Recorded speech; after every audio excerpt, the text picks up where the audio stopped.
This is the Medical Minutes Podcast on the All Indiana Podcast Network.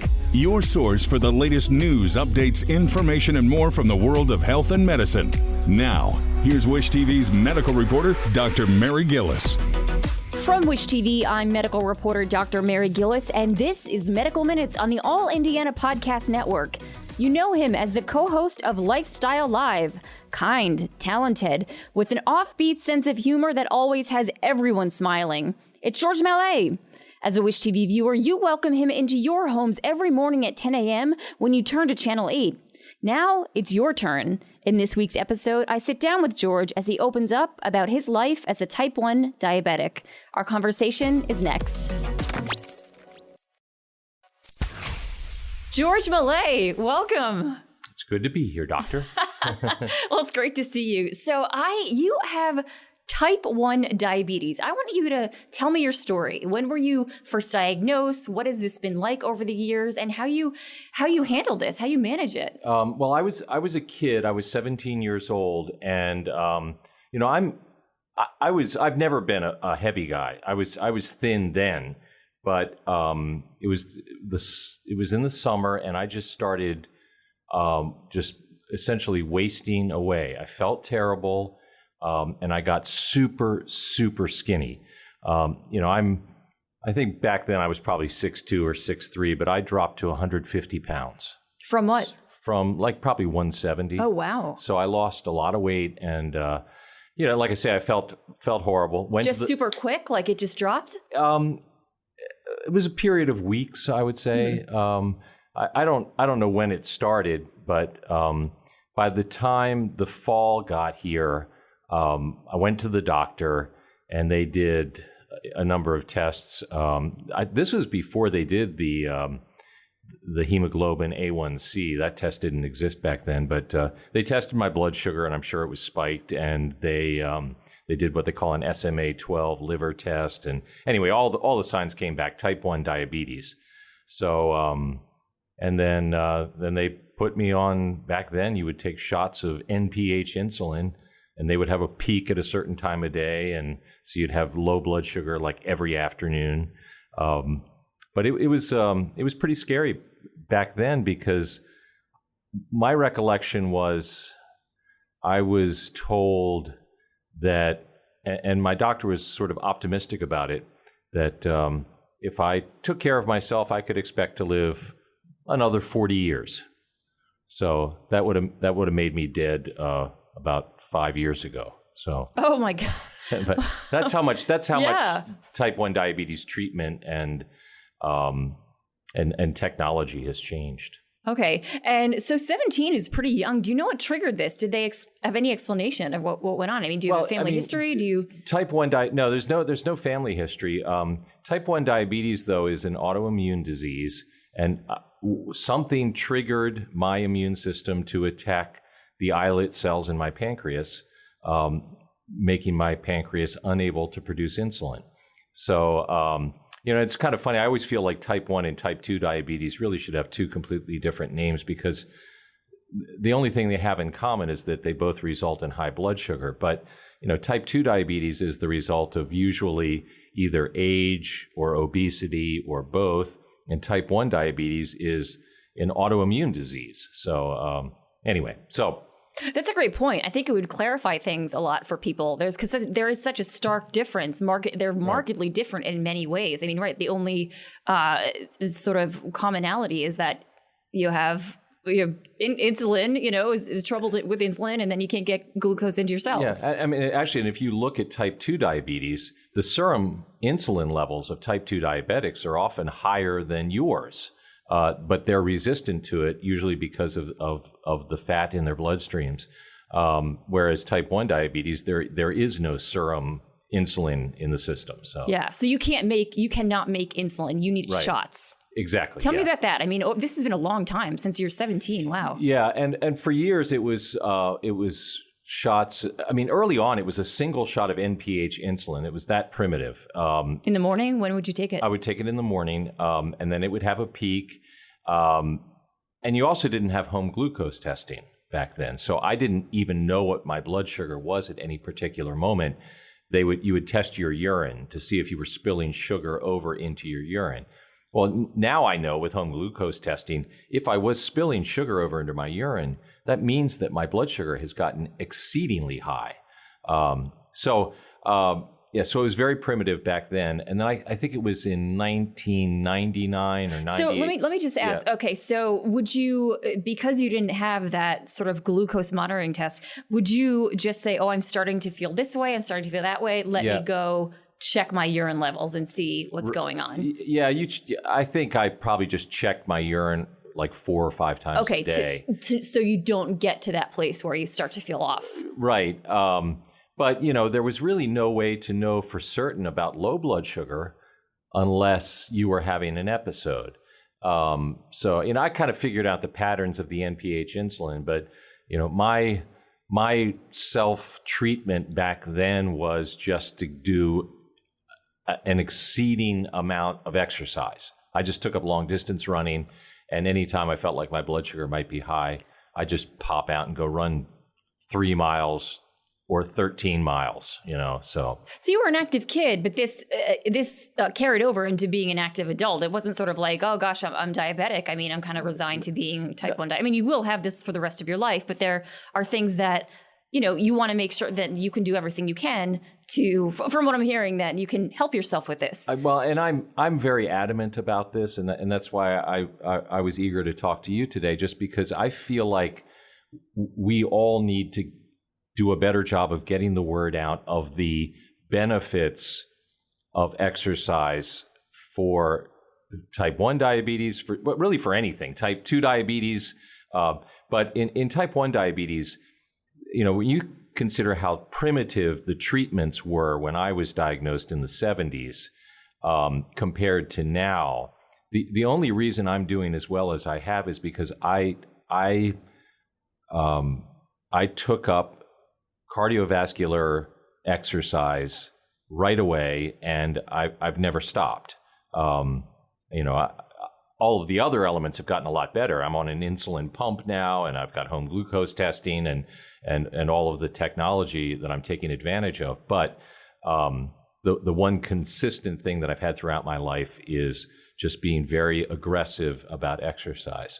So, George, what I'm hearing is, which I love, is you became a student, committed to becoming a student of your illness. Mm-hmm. And I like that you raised the issue of type 1 diabetes that you have and that you manage and have done very well over the years. I mean, you look like you are the peak of health. I look at you every day and I'm like, oh my gosh, this guy is just, he's up at 5 a.m. He's biking. Look at his lunch. Oh my gosh. Well, thank you. But I mean, seriously, like you became a student of and sort of committed to understanding everything you could about the illness and everything that you can do that is within your control. And I love how you also bring up not just type 2 diabetes, but also other conditions that we suffer from in the U.S. My mother, she's 92 now, and so she has been my role model in terms of just taking care of your body, So she exercises every day, exercises every day. She's 92. She was still cutting her own lawn up until last spring. So, it's a good way to go through life. And the other thing is that, my exercise regimen isn't like, a professional athlete or something, but I get on my bicycle in the morning and do 10 miles. And then, if I get home from work and I've got time, I'll get on my bicycle and do another 10 miles and go to the gym and do some power training and some strength training. So I mix it up and make it fun. So it's not something that I'm dreading. It's really something I'm looking forward to. So I want to ask you about the day in the life of George Mallet, who has type 1 diabetes. Okay, so you wake up in the morning, you check how you feel, do you check your glucose level? Well, what's the first thing you do when you wake up? The technology has improved to the point where I have probably 6 nights out of 7 nights a week, I have a sensor attached to me just under the skin that sends a signal to my insulin pump. So my insulin pump always knows what my blood sugar level is. Are you wearing a pump now? Yeah, yeah, okay. I always have it on. Oh, that's right. Yeah. Oh, of course. Yeah. And I'm showing Mary my pump. So this wow. this is attached to me all the time. It's little. It's like it's smaller than my phone. Yeah. And it receives a signal from the sensor, so it makes decisions on its own now about my basal pattern. So if in the middle of the night I have my liver surges me with glucose and my blood sugar goes up, the pump will react and give me more insulin. So when I get up in the morning, though, yes, I do a finger stick, test my blood sugar. I calibrate my pump because sometimes they'll be a little off from each other. And then, so you have two ways in which you can just confirm this right. is what my pump says, this is what my blood sugar says. Okay, they're in sync together. And the pump is really accurate. Mm-hmm. The technology now, that's Talk evolved. About innovation. Wow. Yeah, it's amazing. And I've got the Medtronic 770G system, which I've been very pleased with. I think people swear by whatever kind of insulin pump they have because the technology across the board has improved that much. But yeah, so I calibrate my pump. The first thing I do is I'll take the dog for a run. I hook him up to my bicycle, and depending on your glucose level, do you have to eat something? Sometimes no. Sometimes yes? Okay. Yeah, that's a good point. I mean, like if I wake up and my blood sugar is 70, I don't want to take off and get a bunch of cardiovascular exercise, so I'll drink. Tell me what 70 means. Put that in context. A normal blood sugar level for you would be between 80 and 120. 70 is skewing a little low. It's still in the normal range, but you don't want to start your day off without something in your stomach at 70. What would you eat before if it's 70? I might drink a small glass of grapefruit juice because it'll hit me fast and raise my blood sugar. And I'm about to do exercise, so I'll burn it off even as it hits my system. So take the dog for, I might run him a mile or something just to take the edge off of him, and then bring him back home, and then I get on my bicycle almost every morning, and I'll go out and do 8 to 10 miles on the Monon Trail. So, how is that trail? It's beautiful. Yeah, it's beautiful. It's paved. It's dark at night. I mean, I've got a headlamp on and tail light, and you see some. The dog and I run into coyotes and foxes and all kinds of stuff in the mornings. Oh wow! I gotta get out there. Yeah, it's fun. Yeah. So I work out and then... What kind of dog do you have? Tell me, I know what kind of dog you have. Yeah, he's a pit bull boxer, bulldog, Springer Spaniel who looks like a Dalmatian. Papadopoulos? The Spotopotamus. Spotopotamus? His name is Spots. We call him the Spotopotamus. Yeah. So it was always good when he comes in. Anyway, I'm so sorry. Okay, keep going. So you're hit the trail. You got on your bike, and I mean that's the big thing. Then I come home and go through my morning routine and pack my lunch and how make much coffee. of that morning routine involves checking the insulin pump, checking the? I mean, are you bombarded by this, or you just leave it alone? It's doing its thing. It's calibrated. It's way better than it was 10 years ago. I don't have to do much. I really don't.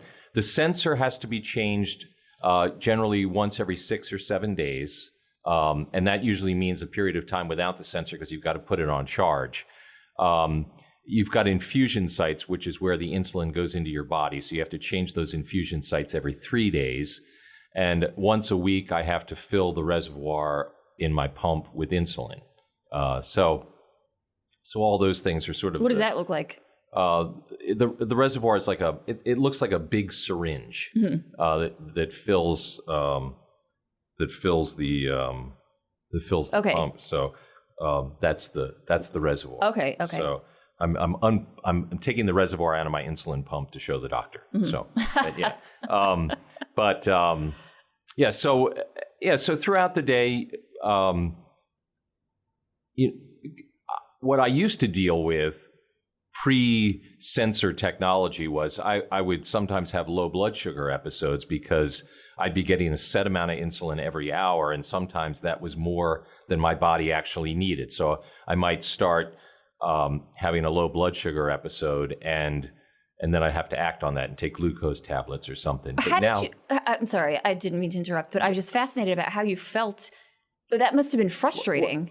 Yeah, I mean, it's like an ongoing chemistry experiment, type 1 diabetes. But you like science? I guess. I mean, to a point. But if I were you, like when you get hungry, when you're just like famished and you're shaky because you're hungry, that's what low blood sugar is. That's what it feels like to me. But you have to act on it then, because if you don't, then it can get into cognitive impairment and bad decisions, or some people fainting or even having a seizure or something. I've been very fortunate that my body's never reacted that way to low blood sugar. But I also credit myself with, I really think if you keep yourself in good physical shape, you're much more tolerant of both high blood sugar and low blood sugar. So, George, I want to talk about what you just said. I think you raised a very important point. I think that, I was reading an article about type 1 diabetes and type 2 diabetes, and type 2 diabetes sort of progresses over time if you don't take care of it. I think I'm correct on that. Yeah. And it has to do with a lot of risk factors that we can control, some of which we can't. And it leads to, let's say, retinopathy, kidney disease, these types of things that progress over time. When you are type 1 diabetic, and you tell me about this, it's also, I once heard a doctor say, it's almost more dangerous because you can have an acute episode, like you said, faint, hit your head, become unconscious, or have a seizure if this gets too low. And this... who knows what'll happen? Well, so, tell me about, you said you're grateful you've never had an experience to that degree, but I think that's very important to understand about type 1 diabetes. Yeah, and I have had scary low blood sugar episodes. Okay. Tell me. First of all those things you talked about with type 2 diabetes, they're a reality with type 1 as well. Okay. If you don't manage your hemoglobin A1C, which is basically your average 3-month blood sugar level, if you don't get exercise, if you don't take care of yourself, then you're at risk of kidney failure. You're at risk of a heart attack and cardiovascular disease and strokes and amputation, and all of those things can be a reality with either type 1 or type 2. That's scary, yeah. But I have had, when I'm always trying to maintain that normal blood sugar level. So, and it's been a fault of mine that sometimes I've erred on the side of having my blood sugar lower than it should be. So I've had episodes where, I've lost my cognitive ability to reason, or I've gotten really emotional, and these are like trigger signs that say, yeah, my blood sugar is low. Which one stands out the most to you? One of your episodes? I've been in an ambulance. So that was memorable. But, yeah. Wow. It's happened very rarely. I've been, like I say, been very fortunate. But you can have an acute low blood sugar episode, and it'll scare the daylights out of you because you're helpless. So that's why you do everything you can to avoid those. Is this ever frustrating? Do you ever wake up and be like, oh, I have this? Geez, I have to carry this insulin pump around. I've always got to be checking in on this. I think when I was 17, 18, when I was in college, you're young and confronted with your own mortality. I think, yes, that was frustrating and scary. But now it's just part of life. And, and the combination of trying to take care of myself, and I'm no expert. I do okay. I know my own body pretty well, and I've done perhaps better than a lot of people have because of that. But I became a father at 51, which was something I always wanted to have happen, and taking care of myself and having the technology improve has made all of that sort of thing possible. So, it's just, I call it a metabolic inconvenience, and it's part of life, and you deal with it. Because if you don't deal with it, you're disabled or dead. So. Right. I know. Right. If you don't have your health, you're dead. Right. Yeah. Yeah. So. You don't have your health. You don't have anything. Okay. So, and then, how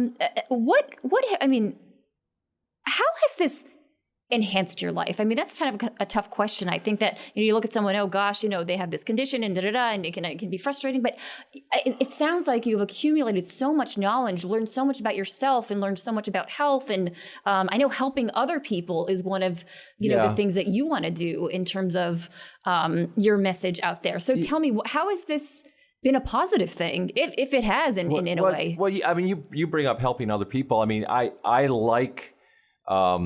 And I feel very passionately about when I get the opportunity to. I've spoken at a few elementary schools where there's a particular classmate who has type 1 diabetes, and they've asked me to speak to the other students and that child about. And I feel like that's something that is rewarding and gratifying if I feel like I got through to everybody.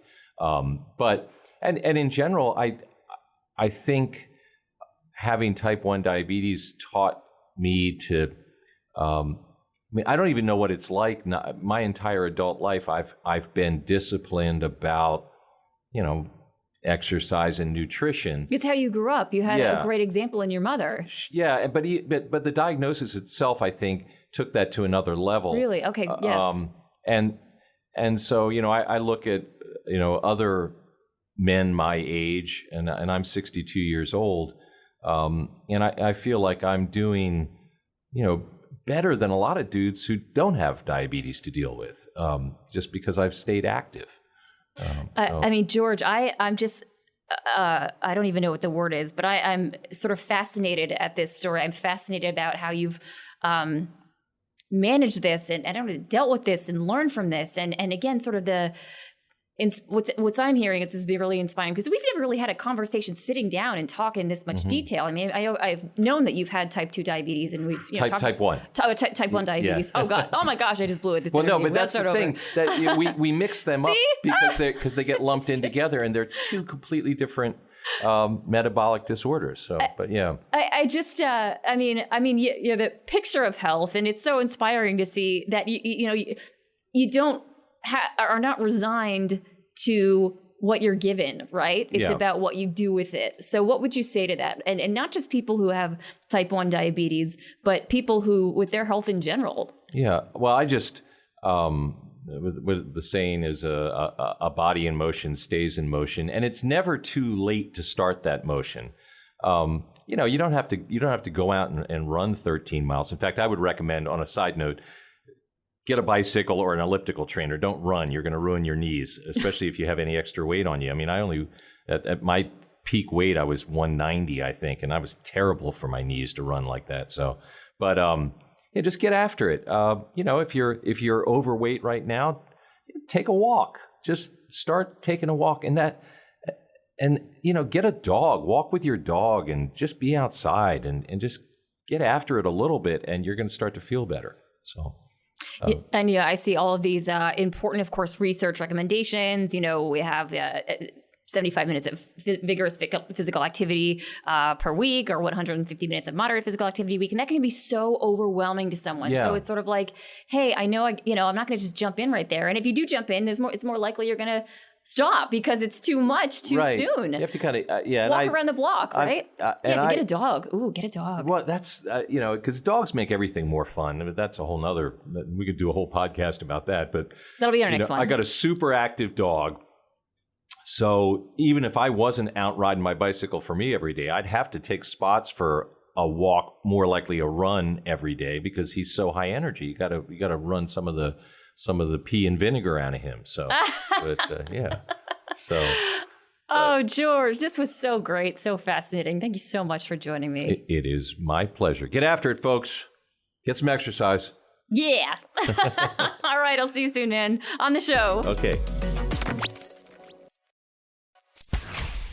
This has been Medical Minutes from Wish TV. I'm medical reporter Dr. Mary Gillis. Be sure to follow and subscribe to this podcast and check out new updates every week. You can also learn more at wishtv.com and when you follow Wish TV on Facebook. This is the Medical Minutes Podcast with Wish TV's Dr. Mary Gillis. Be informed and stay connected for the latest news and information when you like, subscribe, and follow this podcast, and discover even more from the All Indiana Podcast Network. Now at allindianapodcast.com.